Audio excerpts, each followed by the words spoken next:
حدیث مبارکہ میں عقل مند کسے کہا گیا ہے؟ حدیث مبارکہ میں یہ حدیث پاک ترمذی میں بھی ہے، ابو داؤد میں بھی ہے، مشکات میں بھی ہے۔ حضور علیہ الصلوۃ والسلام نے فرمایا قال القیس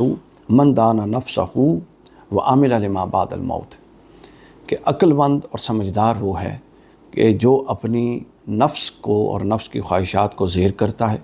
اور موت کے بعد کے لیے عمل کرتا ہے، یہ عقل مند ہے۔ اور اسی کے ساتھ نادان اور بے وقوف کی تعریف بھی بیان کی گئی اسی حدیث میں، اور وہ ہے آپ نے فرمایا والعاجز من اتبع نفسہ ہواہا وتمنا علی اللہ،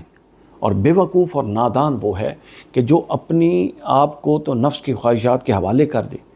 اور اللہ سے خیر کی امید لگا کے بیٹھو۔ حضور علیہ السلام نے فرمایا وہ بے وقوف ہے،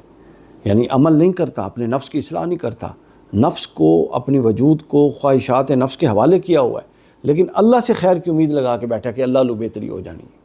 اس کو حضور نے فرمایا کہ بے وقوف ہے۔ اور عقل مند وہ ہے جو خود عمل پر آمادہ ہے اور اپنے وجود کو، اپنے خیالات کو اپنے نفس کے حوالے نہیں کر رہا۔